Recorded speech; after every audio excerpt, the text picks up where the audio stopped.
ایک ہی تو زندگی ہے ہمارے آباء و اجداد نے بھی گزاری نا، لاکھوں سال کی تاریخ ہم پڑھتے. تو جب یہ ایک زندگی ہم نے ڈر ڈر کے اور خوف سے اور سسک کے گزارنی ہے، تو جو تاریخ میں جن لوگوں نے نام رقم کیا ہے، کیوں کر ہم نہیں دے سکتے ہیں؟ نگورا کاراباخ کی تاریخ پڑھیں، عراق کی تاریخ پڑھیں، ترکوں کی تاریخ پڑھیں، رومنوں کی تاریخ پڑھیں. ماضی میں زیادہ نہ جائیں، کیوبا کی تاریخ پڑھیں، چی گویرا کو پڑھیں، فیڈل کاسٹرو کو پڑھیں، صدام حسین کو پڑھیں. اب اثر مثال دیتا ہوں، ایران کو دیکھ لیں. پرسوں خبر چل رہی تھی کہ پاکستان کے اثاثے جو ہیں وہ 2 مہینوں کے امپورٹ کو جو ہیں ہم افورڈ کر سکتے ہیں، 2 مہینے. ایران جو ہے سن 1979 سے 1979 جب خمینی کا انقلاب آیا آج تک دنیا کے سینکشنز کو بھگت رہا ہے. نہ دوائیاں اس کے پاس جاتی ہیں، نہ کوئی تجارت کر سکتا ہے، نہ کوئی ان کا پیٹرول خرید سکتا ہے. کیا قوم ہے، ڈٹی ہوئی ہے، 50 سال سے زائد گزار لیے. اب ان کا سیمنٹ، ان کا سریا، ان کا پیٹرول، ان کی دوائیاں پاکستان میں اسمگل ہو کے آتی ہے، اور قیمت جو ہے کوالٹی میں بہتر، اور قیمت پاکستان کے سریے اور پاکستان کی سیمنٹ سے سستی. کیا قوم ہے؟ قومیں تو ایسی بنتی ہے. ہمارے ہاں 10 سپاہی یا رینجر والے لاٹھی اٹھائے آتے ہیں اور ایک اشدہا میں لوگوں کا بھاگ رہا ہے، بھاگو بھاگو. او بھائی کوئی اسرائیل ہے؟ اگر تمہارا حق کسی نے مارا ہے اور تمہارے حق پہ بیٹھا ہوا ہے تو جاؤ، ڈٹ جاؤ، کھڑے ہو جاؤ. یہی ہمیں ہمارے دین نے سکھایا ہے، یہ ہمارے رسول مصطفیٰ نے ہمیں بتایا ہے، یہ ہمارے والدین نے بتایا، یہ ہماری مذہب کی تائید ہے. کیا خدا کے ذات کی منکر نہیں ہوتے ہم، جہاں ہم خوف اور ڈر کے مارے کسی کے آگے اپنا حق سرنڈر کرتے ہیں؟ لہذا قانون کی حکمرانی آپ کی زندگی کے تمام شعبے جو ہیں اس سے متعلقہ ہے، اور دنیا میں شاید ہی کسی قوم کو اتنی زیادہ ضرورت ہے آج کل جتنا پاکستان کو قانون کی حکمرانی.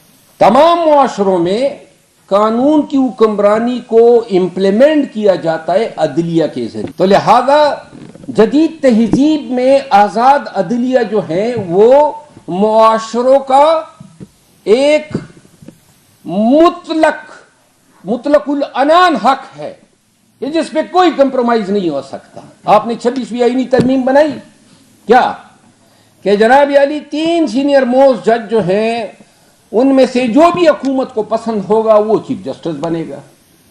یعنی کہ جو 3 سینئر موسٹ ہیں تینوں آپ کوشش کریں گے کہ حکومت کو ناراض نہیں کرنا ہے تاکہ کوئی ان میں سے چیف جسٹس بن جائے. یعنی آپ نے عدلیہ کی آزادی کو کمپرومائز کر دیا.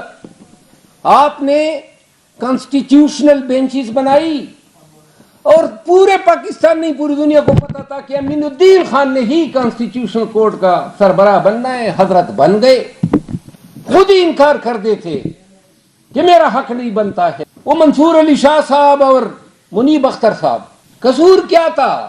ان کے فرشتوں کو بھی علم نہیں تھا کہ ریزرو سیٹوں کے فیصلے پہ ان کی آراء جو ہیں وہ پاکستان کی تاریخ میں آئینی ترامیم کا باعث بنے گی. تو آپ کی عدلیہ کی آزادی کدھر رہی؟ کل اعزاز سید کی ویڈیو میں دیکھ رہا تھا، کوئی جرنیل بنا ہے پی ٹی اے کا چیئرمین، نادرا کا تو پہلے بنا تھا. صرف نادرا کی نہیں، سرونگ جرنیلوں کو سول اداروں کے سربراہان کیوں بنایا جا رہا ہے؟ کیوں آپ حق تلفی کر رہے ہیں سویلینز کی؟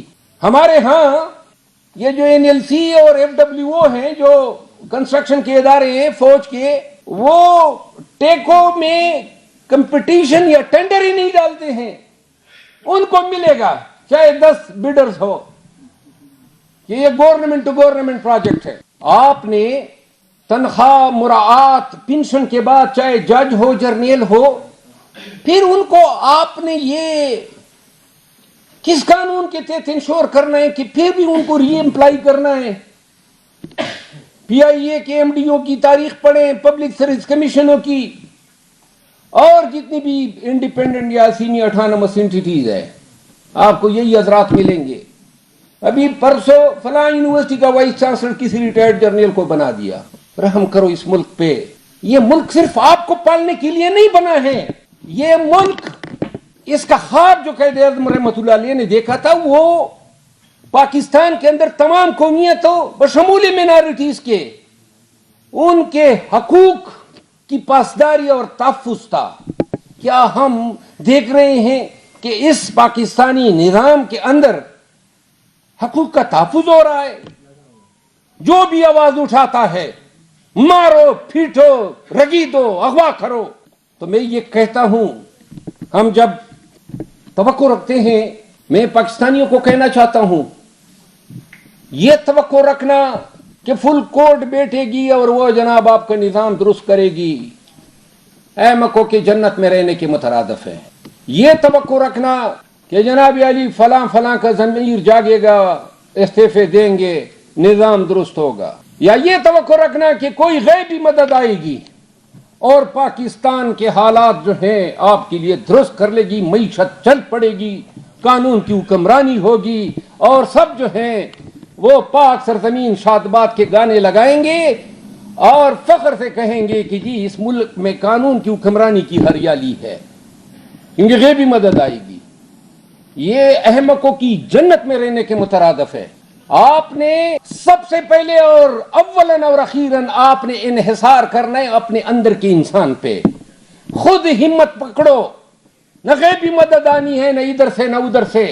اپنے ذات کے اندر تہیا کر لو کہ میں نے پاکستان میں ظلم، جبر، نا انصافی، لا قانونیت کو روکنا ہے، چاہے کرنے والا کوئی کیوں نہ ہو اور اس کے لیے کوئی قیمت کیوں نہ ادا کرنی پڑے. ہم پاکستان میں روزانہ دیکھتے ہیں کہ کبھی ایک ایڈونچر، کبھی جج کی شکل میں، کبھی سیاستدان کی شکل میں، اور کبھی جرنیل کی شکل میں تجربے کرتے آتے ہیں، اور ہمارے اوپر، ہمارے حقوق کے اوپر، ہماری ریاست، ہماری مملکت، ہماری سرزمین پہ کبھی ہم نے کوشش بھی کی ہے کہ ان کو سزا دے سکے. کبھی سنا بھی ہے کہ کوئی جرنیل پھانسی ہوا، کبھی سنا بھی ہے کہ کوئی جج پھانسی ہوا. کیوں نہیں ہوا؟ کتنے بڑے بڑے جرائم کا ارتکاب کیا ہے، کیونکہ ہم نے ہی یہاں پہ امیونٹی کا کلچر متعارف کرایا ہے کہ جناب بارسوخ لوگ جو ہیں وہ قانون کے اثر سے آزاد ہیں، ان پہ قانون کی لاٹھی نہیں پڑ سکتی ہے. اللہ کے بندو، چائنا میں دیکھ لو نا، ساؤتھ کوریا کی مثالیں آپ کے سامنے ہیں، توپوں کے سامنے تو رکھ کے ان کو اڑاتے ہیں. وہاں نظام کیسا ہے اور آپ کا نظام کیسا ہے؟ 76 سال میں اسی نظام میں آپ نے رہتے ہوئے اس ملک اور اس ملک کے لوگوں کا دڑن تختہ کر دیا. پاکستان کو ضرورت ہے کہ ہم احتساب کے ایسے عمل کو متعارف کرائیں جس کا تابع جج بھی ہو، جس کا تابع جرنیل بھی ہو، جس کا تابع جو ہے معاشرے کا شخص ہو، اور کسی کی جرت ہی نہ ہو. یہاں جرت کیا، یہاں کہتے ہیں قانون کی اس چڑیا کا نام ہے.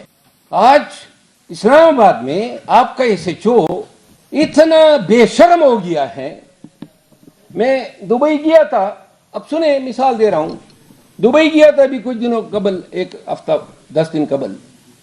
تو میرے ایک جونیئر کو ایک ایس ایچ او کی کال آتی ہے. میں نے کسی جگہ پہ وہاں یہ سیمینار تھا، ورکشاپ تھا، یہ اوورسیز پاکستانی بچوں کو جو بیچتے ہیں، تو وہاں میں نے جانا تھا اس میں شرکت کر، ایک تاریخ رکھی تھی. تو ایس ایچ او نے کہا میرے جونیئر کو کہ جی وہ مروت صاحب کو بتا دے کہ وہ نہ آئے، ورکشاپ میں نہ آئے.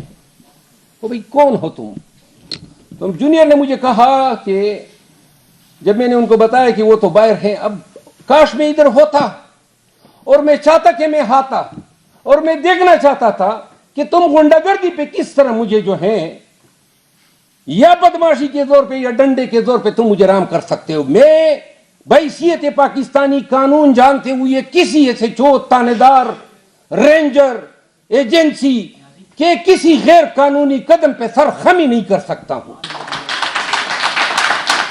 یہ قانون نے مجھے سکھایا ہے، 32 سال سے میرے دماغ میں پڑا ہے. 32 سال سے میں نے یہ سیکھا ہے کہ میں نے لوگوں کو ان کا حق جو ہے دلانا ہے.